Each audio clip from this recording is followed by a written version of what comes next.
welcome to this last in our webinar series. We just celebrated Yom Ha'atzmaut, Israel's 64th birthday, and it's an opportunity for us to take a moment to think about where Israel is, where it's headed, what challenges it faces. And I can't think of a better person to have this conversation with than Donniel Hartman, our guest and the head of the Hartman Institute. Donniel not only raised a family here, but he spends his time and the Institute's time thinking about these questions deeply. Not just what Israel is, but what kind of society we want to have here, where we might be headed, how Jewish values can be injected in that conversation as well. So, Donniel, it's a real privilege and honor to have this conversation with you. Thank you for joining us. My pleasure. In this webinar series, we've been looking at, in a whole host of different areas, Israel through a Jewish values lens, and trying to have a deeper conversation about Israel, and the issues it faces. Today, I want to take a little step back and talk about this story of Israel from a kind of broader perspective, and try to get a little bit your thoughts about how you see where we are. I invite, by the way, the audience, if you have questions, to email us during this, and I can put those questions to Donniel on iengage at shi.org.il. So, Donniel, let's begin by talking just a little bit about Israel from a broader perspective. You know, the Foreign Ministry, where I used to work, once did a survey of asking focus groups how to look at countries as if they were houses, and to picture what that house looks like for them. They did this with different countries. Brazil was like a very colourful house with a party and so on, and they tested different countries. And when it came to Israel, most focus groups imagined Israel as a country, as a house with a fortress around it, very unwelcoming. A religious man opens the door, you don't feel welcome there, you're not welcome to come in. That is the image that Israel is. But I wanted to ask you not about images about how Israel is perceived by the world, but how Israel is perceived by you. What kind of house is Israel, if you could describe it? The core of my Zionism and my love of Israel is not ideological, or even value-based, or even based in the Jewish tradition. Israel, for me, first and foremost, as somebody who made Aliyah twice, is a house of caring. I love walking the streets in Israel, feeling that people care about me. I love that feeling. I love it when I push my grandchild and someone gives me advice on whether she has enough suntan lotion or her hat's positioned right. Or I love the fact that we're in each other's space, but not only not that the negative part could sometimes be a little much, but family always is a little much. But I love that sense of warmth, that sense of caring. There's something that happens to a society where so many members, or such a large percentage of that society, is drafted and goes. I feel it. And for me, before I get to ideological Israel and the Jewish challenges of Israel, I love the lack of anonymity that I feel of others towards me and what I feel towards others. I love the fact that I tell my children, if you're in danger, find a stranger. Right. Find a stranger. It's interesting. That's a lovely way of putting it. I mean, often to foreign visitors who see Israelis as rude, I like to remind them that we are rudest with our family members. And something about the way in which we get in each other's space has less to do with that, with some kind of disrespect, than it does to do with genuine caring. And people don't understand that. And we're a little more refined. Yes. Israelis. It's a bit overstated. And we've traveled. We're Israelis already know. So some of the edges, of the shouting over your shoulder in the movie theaters, etc., which was not as charming. Now it's more refined, but yes. But still at the core, that level of care, that level of solidarity and loyalty. Is for me is very, very powerful. And But I'm aware of the fact that there are many citizens in Israel who don't feel that. Yeah. Before we deal with some of the more challenging aspects, in our last installment of pieces that we wrote for Engaging Israel, we discussed what we celebrate about Israel, because Yom Ha'atzmaut is also a time for celebration, as I think you wrote as well, without that. So before we get into a more serious discussion, let me ask you what you think are some of the key achievements for you of a Jewish state, of having a state of Israel. What are the great things we can be proud of? I think we could be proud of our power. I think that's a major achievement. That we could participate in an active way in protecting ourselves. I don't think that anybody is a superpower, and I don't think anybody could deal with all of its challenges and problems by itself. But there's a level of self-responsibility that we have that I think is a remarkable gift. Do you think we've been weaned from victimhood in that sense? I think we are still addicted to like we're schizophrenic. Mm-hmm. There's something that the Israelis celebrate the image of the Tzabar, which is on the one hand the powerful Jew who's capable and competent, but we keep the victimhood in our. It's like sometimes I feel it's like an ace up the sleeve to be pulled out whenever necessary. Oops, we're not. Don't get. It's also not a bad fundraising pitch. But I feel I celebrate the Jewish power and the gift of that. I celebrate the feeling that we've given to 6.5, 7 million Jews. That this is a home. That we're at home here. That just 64 years ago we had nothing. We had nothing. And I celebrate Israel's success. I love it. For me, it's a Zionist experience. Anytime I come to a park that's well developed, yes. that you see something of beauty. When we do something well. When we do something well. And so, as you said, before we get to the challenges, yeah. Well, it's good not only to get to the challenges, because there's a lot of very positive feelings, and I celebrate them. So that feeling of home is a very powerful one. I also celebrate I know it's a challenge, but I celebrate the game, the opportunity to participate in building a Jewish society, mm-hmm. on doing it right. I don't think we've done it yet, but to be able to get up in the morning and to ask myself and to ask my colleagues and my friends and fellow institutions, what do we need to do to build here an exemplar society? The fact that we can even ask that question is a gift. Yeah. I was thinking, it's so interesting how Yom HaShoah is commemorated just before Yom Ha'atzmaut, and it often makes me think of how when we talk about the challenges that Israel faces, how my grandparents and their generation would have seen as a privilege to deal with the problems that we have. And in that spirit, I hope we can continue talking about the problems, but in the spirit of an empowered Jewish society. This has been a very interesting year for Israel in lots of different ways.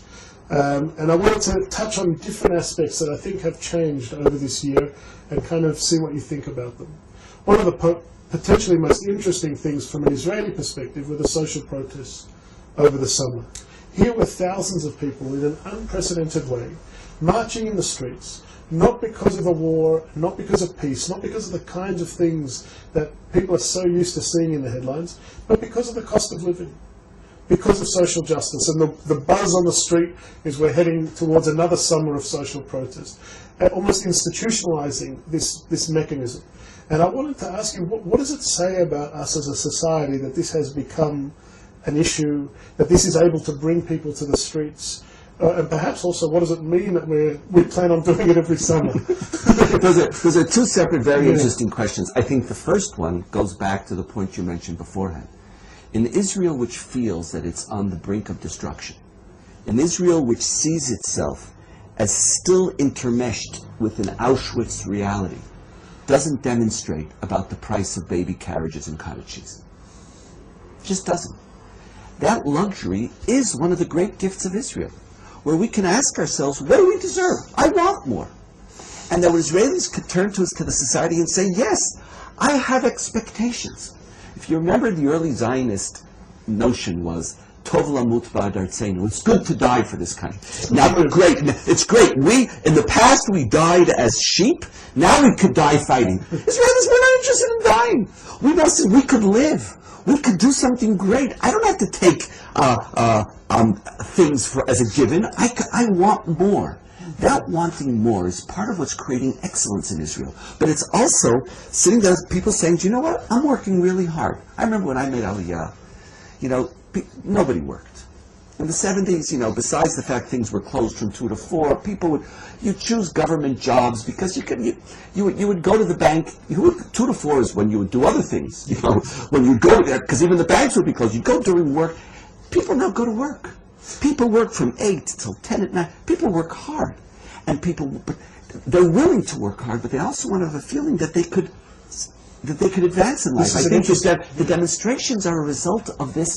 It's a luxury demonstration, but it's a luxury demonstration of people who are willing to be responsible, who don't want handouts, but at the same time feel that being a part of a Jewish society is to be part of a just society, and they feel that something's wrong.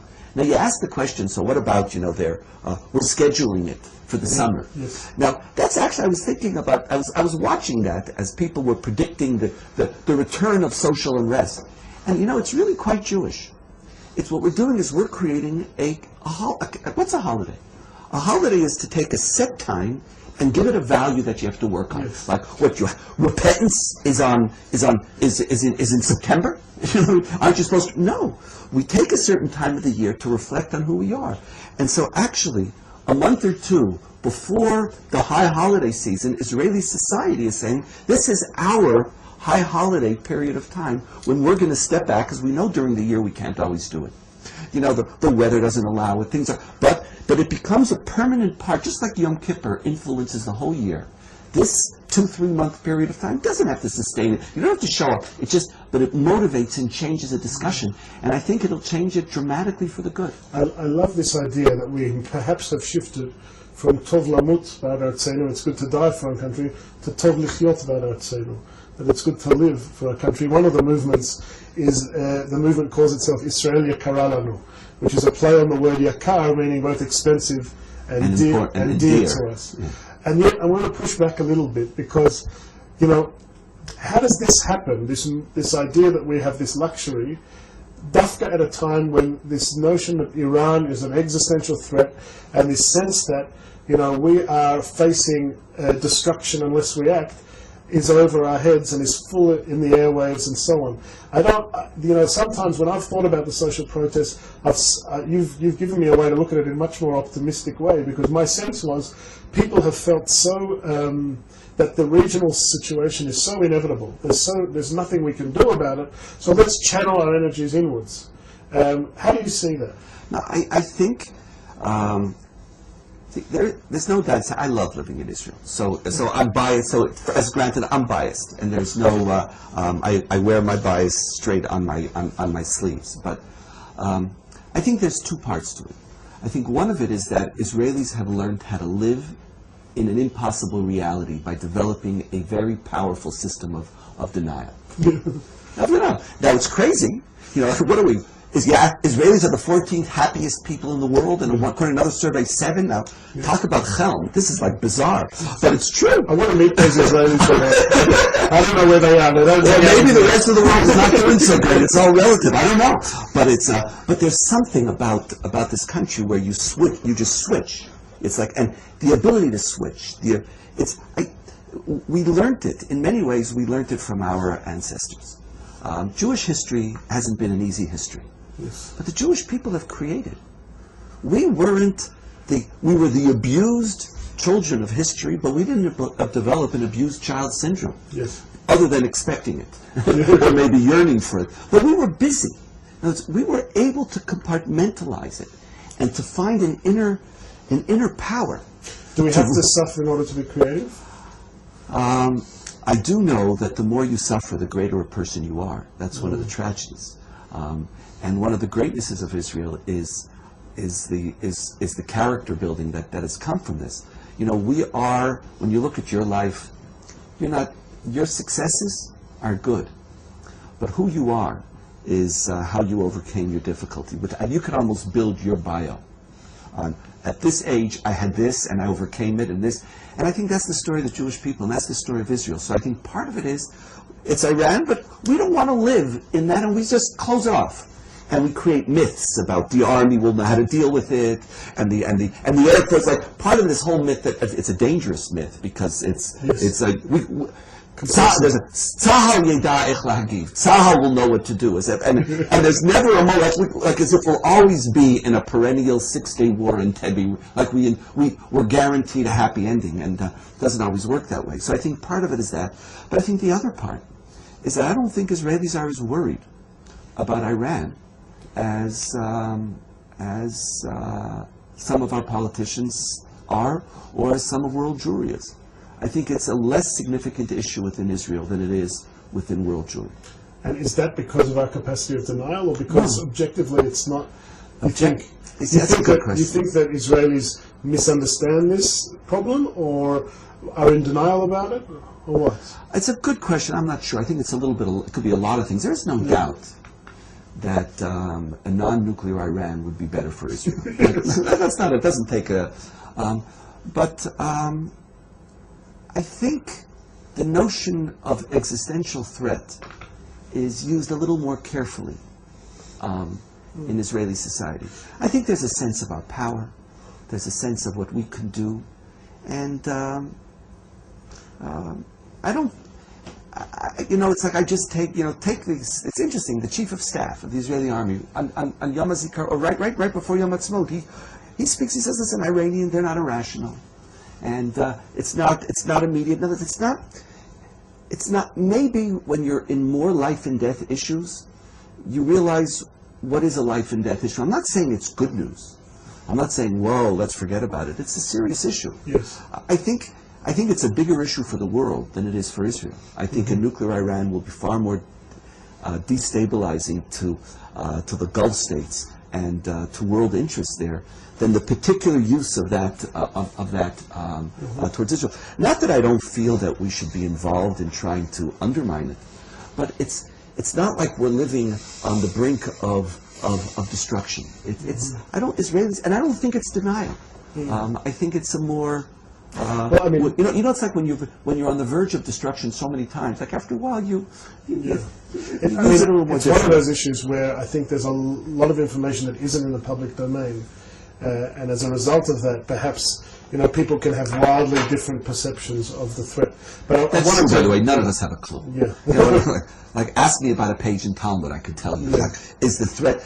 I'm not saying I'm right. I'm just saying that I wake up in the morning and I go and I carry I take care of my children and my wife and my grandchildren, my parents. And Iran's not the only thing. I don't wake up and go to sleep.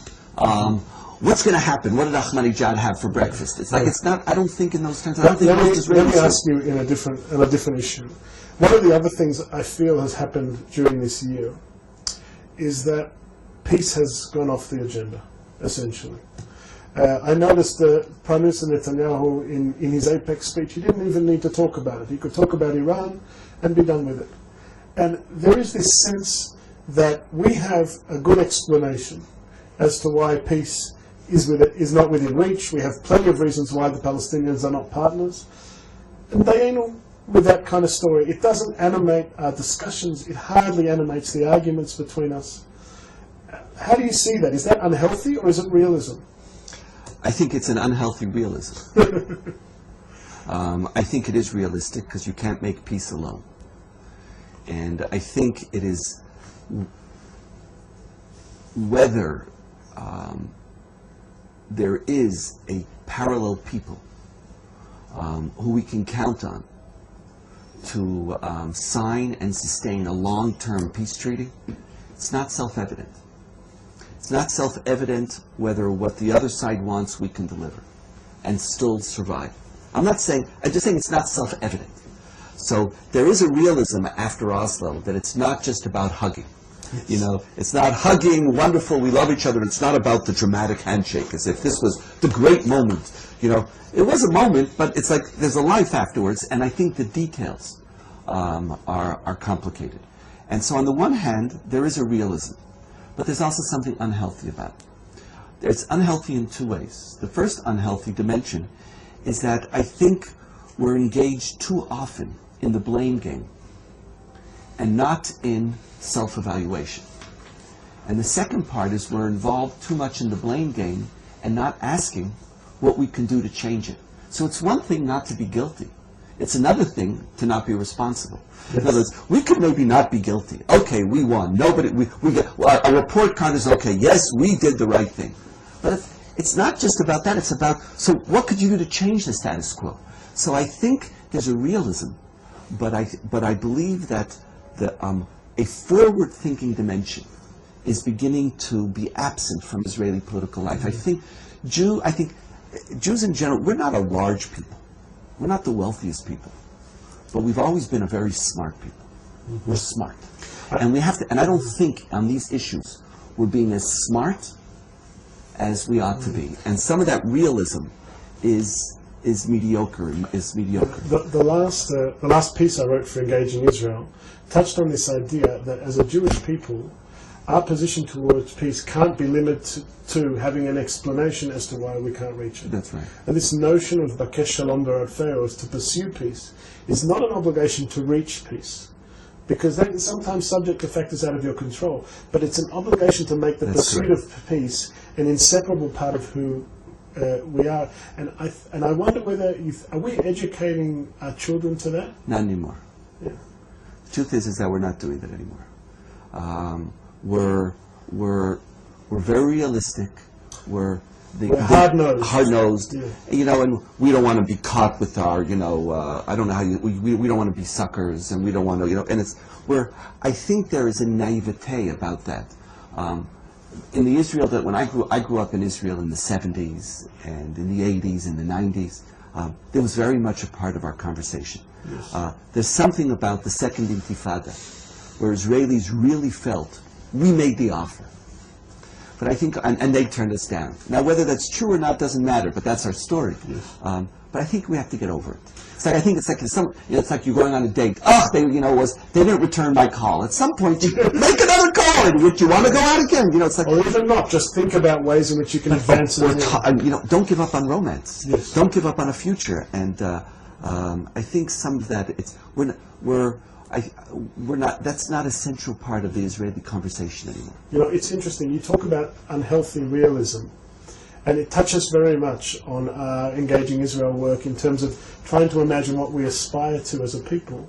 And it brings me to another issue I wanted to talk to you about in this discussion about distancing, that Israel and the Jewish people in Israel are on one trajectory and the world Jewry is on a different trajectory. These things you hear, not my tribe. The Jews in Israel are no longer, it's two separate peoples already. And for some of those, it is precisely our realism that becomes a distancing factor, because you're meant to aspire to something, and there's a values gap in the sense that we're being a little too hard-nosed. For others, it's something else entirely. How do you judge? Are we really on these different trajectories, first of all? And second, what do we do about it? I think we're on two different trajectories. I think we are. And I think I don't think the story's over, but I think smart people will look 10, 20 years ahead and say, so what do we need to do? What do we need to do? And I don't think it's too late. I think there's still a huge percentage of world Jewry who cares about Israel, who instinctively cares. I think they don't necessarily understand why they should care. I think there's a sense of we're a family, or they open up the newspaper, what's going on with Israel. You still have that. But I don't think we've put in place an ideology as to why Israel's important. Why do I care about Israel? What is the nature of the relationship? I don't think Israelis are prepared to engage world Jewry. And I don't know if world Jewry knows what an engagement with Israel means. And so those two sides, there is a challenge here. And so we have two groups who really aren't talking with each other. They really aren't. I almost feel, just to interrupt you for a second, that there's a sense, perhaps with a social protest, perhaps with an attitude to peace as well, that a lot of people in Israeli society are struggling to be normal. And a lot of world Jewry desperately wants to see us as special. And that is part of the distinction. Natan Sharansky has this phrase that I love, that you don't take the chosen people and put them in the Holy Land and ask them to be normal. To be normal. But maybe, Israelis just want a little bit of that, and then Jews outside of Israel say, but we want more from you. I think that's very true, but I think there's additional complexities here. I think the reality is that you take United States and Canada. Jews there feel at home. Mm-hmm. I'm not sure that that Judaism is the primary national identity of Jews. Mm-hmm. It's one of them, but the United States and Canada are home. And Israel's ability to lay claim to part of your soul needs to be more creative. We need to find another place. And it's not going to come from anti-Semitism, and it's not going to come from saying that we're your safety net when Canadians and Americans turn on you. That's not going to... Here it is. There's people's soul and hearts are divided. They feel the gift of the United States and Canada are there. The place that Jews have within that society is very profound. And if you want to be an important part, you're going to have to compete. It's not a default. Oh, we're the national homeland. It's not so clear. So how do we do that? I think the idea is not necessarily by being only exemplary, even though I think that's one way, but I think it's by engaging people in a compelling conversation and inviting them to participate in building this place. That Israel, I remember one of the things my father taught me, I remember this lecture he gave in the early 70s when he said to a bunch of Jews around the world, Israel's too important to leave to the Israelis. Mm-hmm. Right? How do we make Israelis recognize that Israel's too important to be just theirs? We like to banter around the concept that Israel's the national homeland of the Jewish people. It's not the national homeland of the Israeli people. That means Israel belongs. There's a place for all of world Jewry here. That doesn't mean they get to vote, and doesn't mean, not that. That means that what we're building here is something that we do together. Now, how do we create a conversation where world Jewry and Israeli Jewry talk about building this exemplary society? But it can't be where Israelis are the realists and world Jewry are the idealists. No, part of what Israel is where ideology and reality meet in a synergy which is unbelievably powerful. It's not about pie in the sky. It's about how do you create something real that's outstanding? Mm-hmm. How do we create not a fantasy society which could walk around thinking you're in a Garden of Eden? No. But how do you push yourself to build something that's real, but that's an ideal expression of what could be real? Now, that type of conversation could excite people. It's not your homeland. No, I'm at home in the United States. I'm at home in Canada. But this is today people have multiple identities, and they do. They have them, and we're learning to have multiple identities. We don't have singular ones anymore, and so even divorce rate. You have multiple parents, and we go through. It's not so simple. You wake up in the morning. A Jew marries Jew, has children.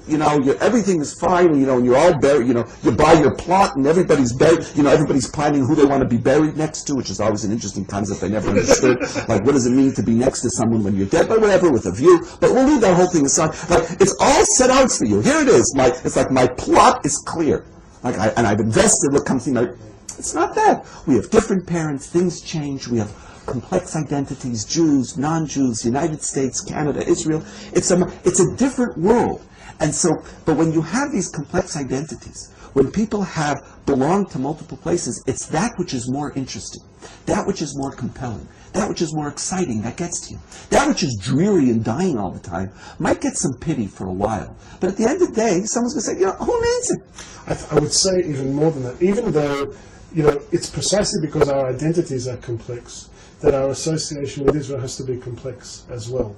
And our points of entry into Israel have to be multiple and multi-layered. That's also some people, you don't have to buy the whole package. Right? There are flavors that you can prefer, and one of the ways to connect is by saying, you know what, I like this part of Israel, and this is the way I'm connected to it. And we don't have this obligation to kind of swallow it whole. Absolutely.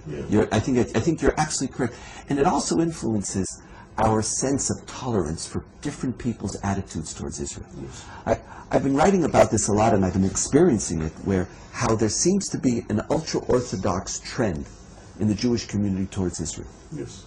What I mean by that is not the growth of ultra-Orthodoxy in Israel, but how liberal Jews in the United States are becoming ultra-Orthodox. Not in their Jewish practice, but in their sense that there's a Torah true way to love Israel.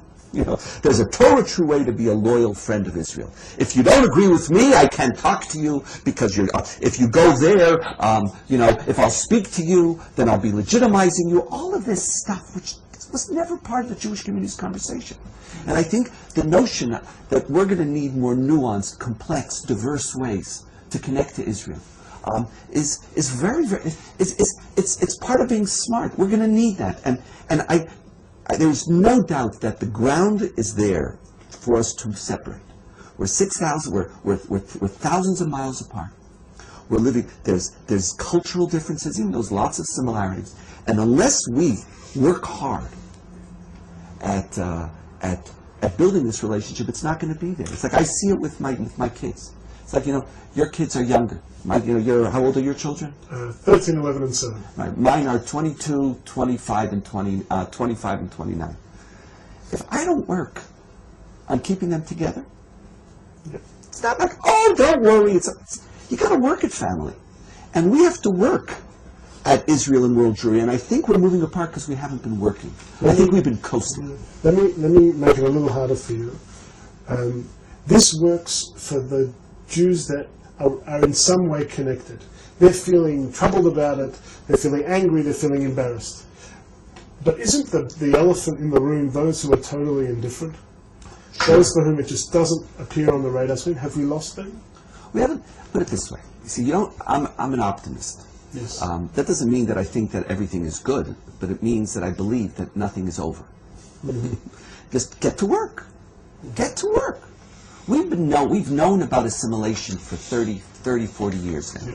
So what are we, just kvetching? What are we going to do? Let's count? So we've been counting how many Jews are leaving. It's like as if this is like we're become accountants. And and all we need to do is projections. If we know the number, enough. I know the numbers. They stink. So get to work. Now, we have a good product. Judaism is a good product. The Jewish people are a good product. Israel is a great product. So let's put it out there. So are there people who are less engaged? Great. Guess what that means? We have to work harder. We have to be smarter. We have to find new ways to reach them. Of course, it's easy to give up. It's not simple. It's getting harder and harder. But as you said, which generation in Jewish history wouldn't have chosen our challenges over the ones that they had? Right. But the problem is that we're trying to fight our challenges with the ammunition of a prior generation. Yes. That means that's being stupid. So the writing is on the wall. We know that there's a lot of Jews who are increasingly disengaged from Judaism. There's a lot of Jews increasingly disengaged from the Jewish people. There's a lot of Jews who are disengaging from Israel. So what do we do? So what are we going to do now? We're just going to now track it? Track it and so we could join together annually to kvetch? Or are we going to say, okay, this is the reality. Now let's start outreaching. Yeah. Let's get out there. I mean, it's this approach that, a people's problems or a country's problems, it's not mathematics. There's not like you don't solve it or give up because it's too hard. It is yours. Welcome to our challenge. Yeah. This is who we are. Yeah. It's like it doesn't, it doesn't change. It doesn't. We were born in this is our generation. What are we going to do? Yeah. How are we contributing? This is our challenge. And so, but you're right. There is no doubt that the relationship to Israel is challenged by Jews' relationship to Judaism. But Israel could be both a catalyst for a renewal of Israel, of a relationship with Israel, and of Judaism, and a renewed attachment to Judaism could create new connections to Israel. That's part of the new conversation. You spoke about how Israel is the national home of the Jewish people, so everyone needs to be involved in it. And this year saw something that I think really challenged that for a lot of the Jewish world. And that was how the issue of the ultra-Orthodox, and particularly the separation of women, segregation, and so on, the public buses stuff, really came to the fore. So we're talking about challenges now. We are. We are. That's the big one. I think it's a big one, particularly because of the issue of being at home. And for so many, in America in particular, North America, so many Jews who do not associate with that denomination of Judaism don't feel at home here. And this kind of image of Israel that has come out, that increasingly kind of, I don't know whether it's proportionate, but it does fill the airwaves so much, is one which Jews can't connect to and doesn't make them feel like it's their home. And I wanted to ask you, what needs to change for that to change? See, first of all, the Ultra-Orthodox are a little under 10% of Israeli society. Yeah. Doesn't feel like that. But they constitute 85% of our kvetching. 85% of our kvetching, 10% of the society. So first of all, it pays to understand that it's 10% of the society. Now they're growing. And here too, we have a window. So what do we do about it? So how do we make sure, for example, that ultra-Orthodoxy, which is growing, engages in the modern world to the extent that's possible? Now, you can't force someone to change, but what happens when you yourself are funding the perpetuation of an untenable reality? When you tell ultra-Orthodox, you don't have to study basic subjects in order to get a job. I'll be like the parent who will pretend that I can mitigate reality for you and enable you to be as immature as you want, to have your little temper tantrums and to do it. You really actually think that that's the reality. We've been funding this. So as we're looking forward, we have to ask ourselves, the first thing is, what should be our attitude towards the ultra-Orthodox? Are you an advocate of a situation of kind of cutting funding and forcing them to face that reality? I am. That kind of confrontational approach? Yes. Why? I'm not, I believe that we're funding a myth. We're funding an unsustainable reality. We're funding our own suicide. Now, I think an ultra-Orthodox Jew... Just tell me why it's our own suicide. Because, for example, if you will fund people to have as many children as they want without asking whether they can afford it, and where these children aren't being trained to be able to go into the workforce, you're basically creating an incubator which is growing disproportionately, far more than, for example, it grows in the United States. With a different educational system, in the United States, ultra-Orthodox go to work. What you're doing is you're creating both a socioeconomic and a demographic time bomb, which you're funding. Now, that's silly. Now, I don't think you could coerce the ultra-Orthodox to study as curriculum. You can't do that. If someone doesn't want to study something, you're not going to force them to know. But you could simply say, I have no problem. I'm just, do whatever you want. But don't expect of me to fund it. I'm not going to be the one who tells you that the sky, that it's day when it really is night. That's what I'm so. It's not coercive. It's ultra. Do what you want to do. These are the rules of the game. Just don't ask me to pay for it. Don't ask me to pay for it. Don't ask me to pay for it. That's right. What is the size family that you could sustain economically? So ask that question. Ask that question. It's a legitimate question. Could you afford? I want an ultra-Orthodox to say, can I afford 6 children or 10 children? Makes a very big difference. Yes. I want ultra-Orthodox to say, excuse me, I'm going to have to go to work. What do my children need to learn?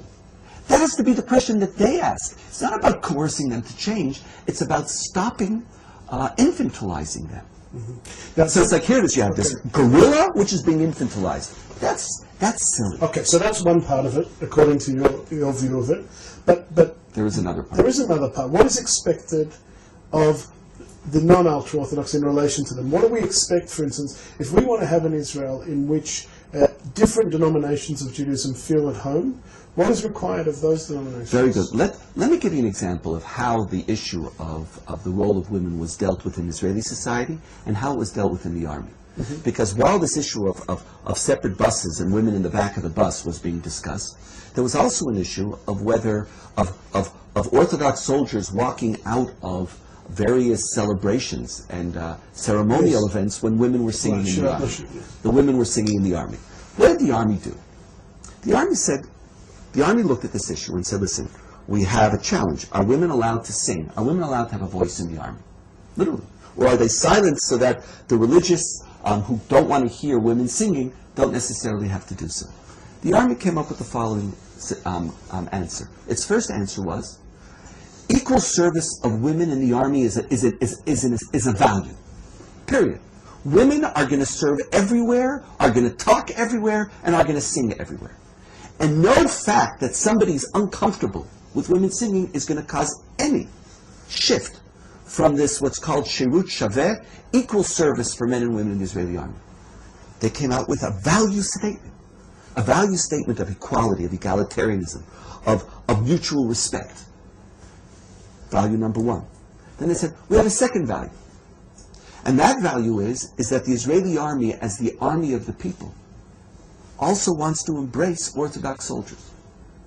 And that we have to ensure that Orthodox soldiers feel comfortable and have a place in the army. So here it is now. There are two counter values. The army started by making it into a values conversation, and then it came up with the following ruling. A, women are going to participate and sing without any shift. No fact of Orthodox soldiers being in place X, Y, or Z. Women are going to sing.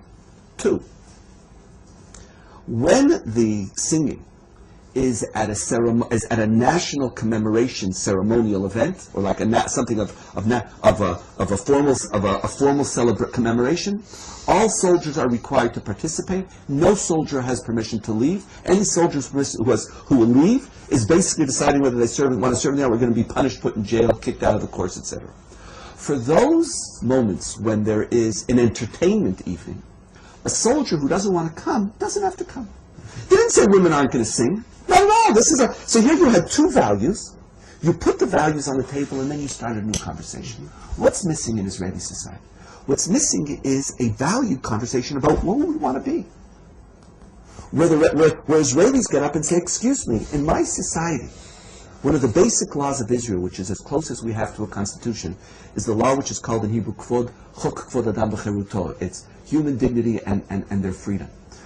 That law is very clear. Women, it's a violation of one of Israel's constitutional laws. Women aren't in the back. Women's faces aren't removed from the public sphere.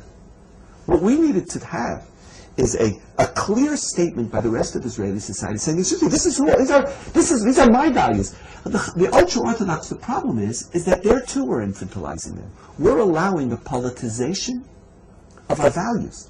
It's one thing to have a political conversation about budgets. But about your core values, is everything for sale?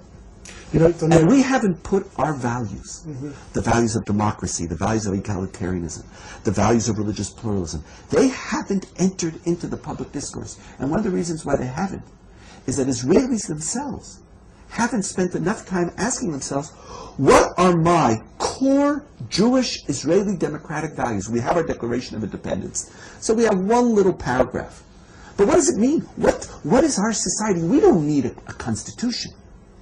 We don't need a legislative constitution. We need constitutive values, which Israelis say, this is who I am.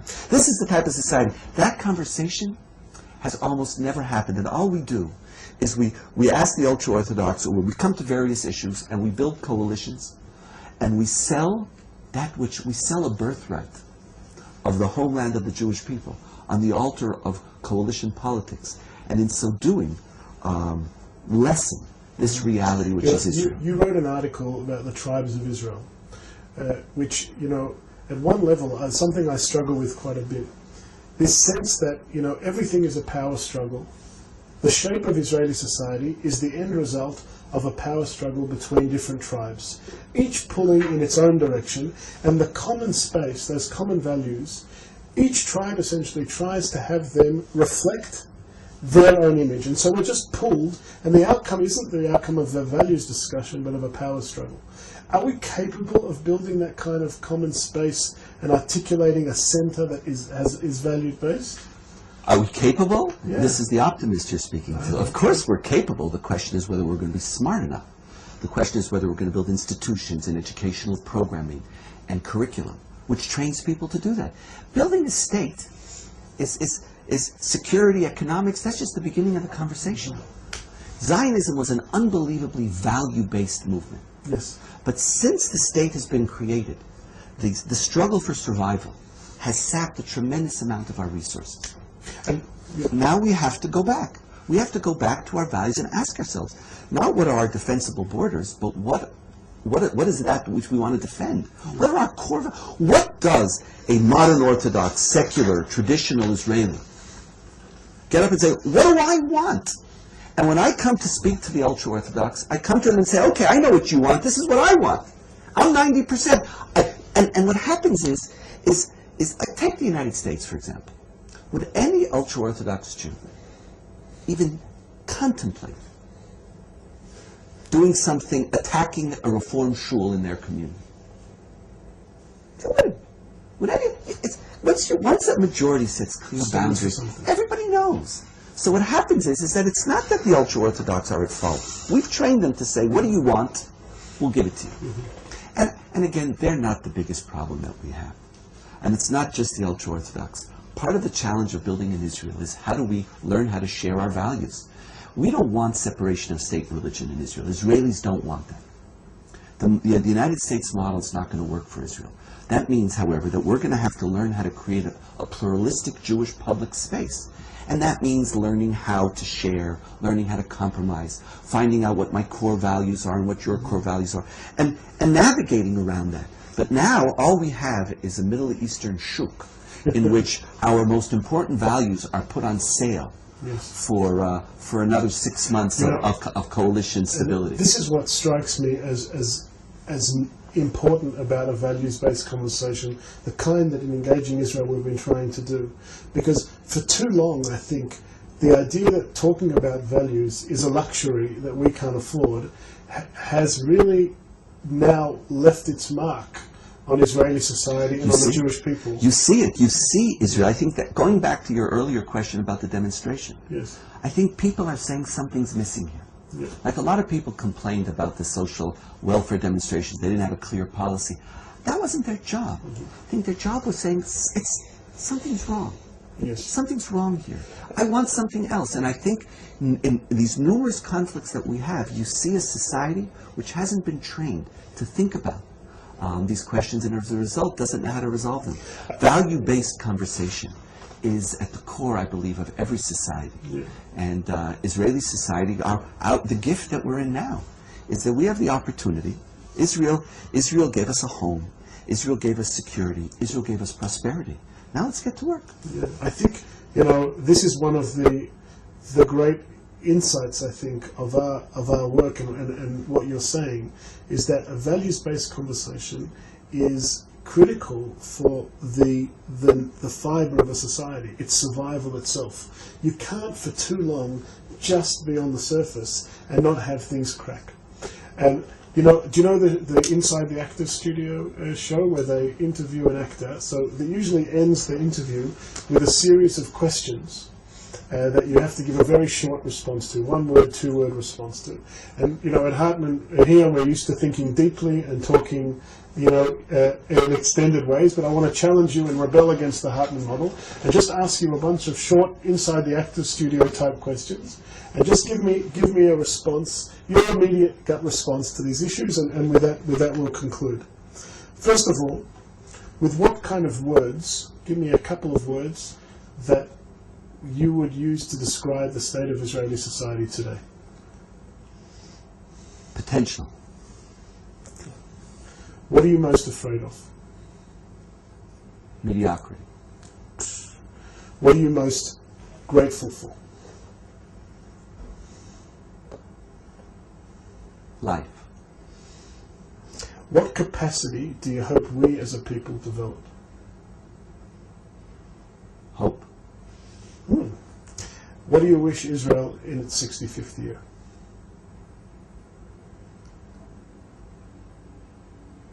Happiness and greatness.